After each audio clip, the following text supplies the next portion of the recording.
Assalamu alaikum wa rahmatullahi ta'ala wa barakatuh. Welcome back and joining me on our next episode on our book Discovering Islam, and inshallah today we will be discussing on the viewpoints of Islam and Christianity regarding Allah subhanahu wa ta'ala. The emergence of Islam returned Abrahamic monotheism to its original purity. Islam perceived the doctrine of Trinity and Incarnation as a veil cast upon the complete reality of divine unity. Nothing should compromise divine unity. Allah is the absolute, the one without condition and above all relations. The distinguishable features of Islam faith from other monotheistic religions is in its insistence on absolute monotheism. Islam entirely opposes any association concerning Allah subhanahu wa ta'ala. This includes the exclusion of the idea that Jesus, the messenger of Allah, was Allah himself.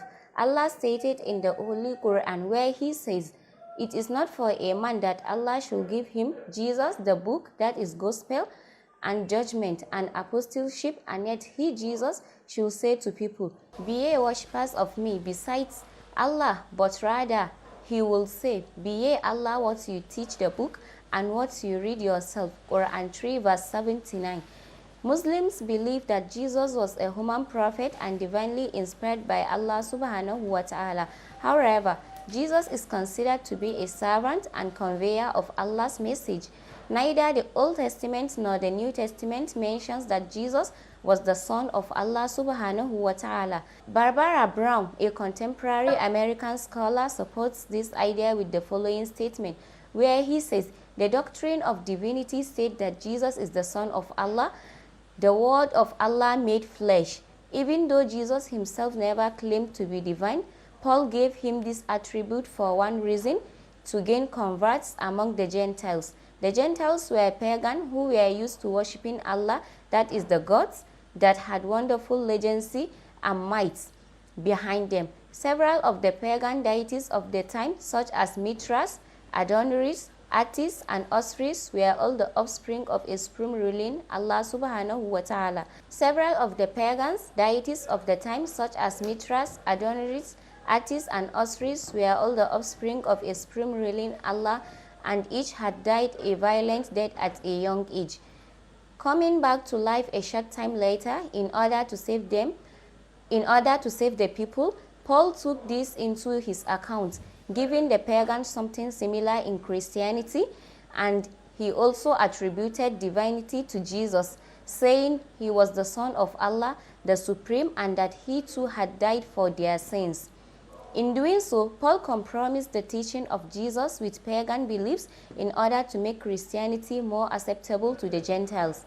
The term Son of Allah was not something new. However, it has been used in the Old Testament to refer to David, that is Saul, 2 verse 7, and his son Solomon, I Chronicles, that is 22 verse 100, and to refer to Adam, that is Luke 3 verse 38.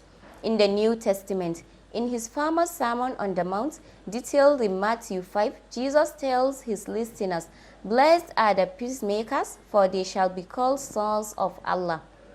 In all cases, the term Son of Allah was not meant to be applied literally, but to signify love and affection from Allah to the righteous Son of Allah, which means a special closeness to Allah, not to be Allah, but after all, people are sons of Allah, and Allah is the creator of all life. Christians who lived during the time of Jesus believed that Jesus was a divine messenger, guiding and bringing them the words of Allah. However, after the ascension of Jesus to heaven, St. Paul, who was deeply influenced by Roman paganism, wanted his preaching of Christianity to be more appealing to the Gentiles. Thus, he compromised the teachings of Jesus by adopting certain pagan ideas and interpolating them into Christianity. Even though it was not part of the original teaching of Jesus, the idea of the Trinity spread. Now we will be going into divine justice, which is Al-Adil, and it is still under the viewpoints of Islam and Christianity regarding Allah subhanahu wa ta'ala. Anyone who believes in Islamic monotheism must also believe in Allah's justice. Allah subhanahu wa ta'ala is just and he never wrongs. Moreover, he does not have a cause for injustice toward his creatures. For an injustice is an immoral act, and Allah is incapable of evil. Allah subhanahu wa ta'ala is omniscient and never neglects any matter. Allah is self-sufficient and he is not in need of help of people. And Allah subhanahu wa ta'ala is also the possessor of everything. And his wisdom transcends the universe. For example, the Quran stated that he is always standing firm on justice. There is no Allah but him, the mighty and the wise. That is Quran 3 verse 18. And we also have here, and your Lord does not deal unjustly with anyone. That is Quran 18 verse 49.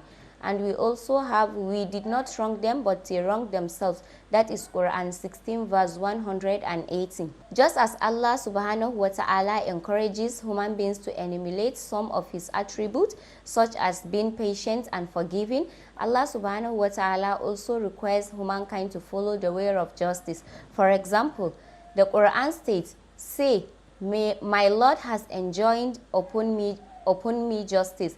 Quran 7 verse 29. Although people may falter in the way of justice, none of Allah's prophets or their successors has ever committed any act of injustice. Allah's justice embraces the entire universe. Whoever ponder the existence of the universe and the order therein will not only observe the expansion of Allah's justice over his entire creation, but also each of the creation become apparent in all aspects of nature, from the physical world to the biological world, and from the microcosms to macrocosms. The justice of Allah is particularly visible in the destiny and free will of human beings. Although Allah's justice encompasses everything, people should invoke upon Allah to treat them not with his injustice, but rather with his mercy. If Allah had punished people immediately for all their sins, then humanity would have perished long ago. And now we are also going into predestination, that is the Jabir or free will, which is the Tawhid.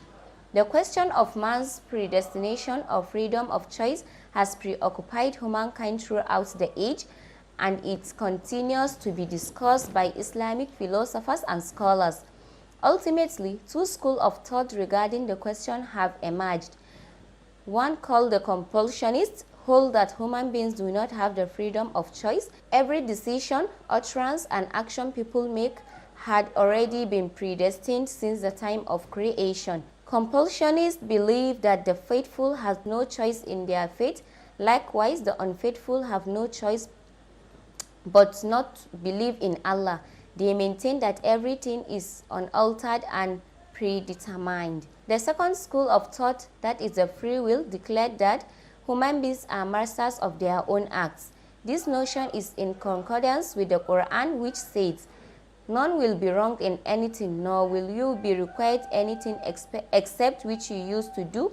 Quran 36 verse 54.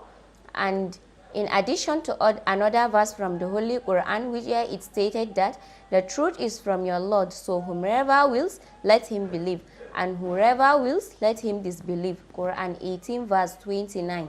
And from these two verses, it can be concluded that human beings have the freedom to act, but they must bear the moral responsibilities and consequences of their action. Furthermore, the acknowledgement of divine will itself make people accept that their very actions are not predestined.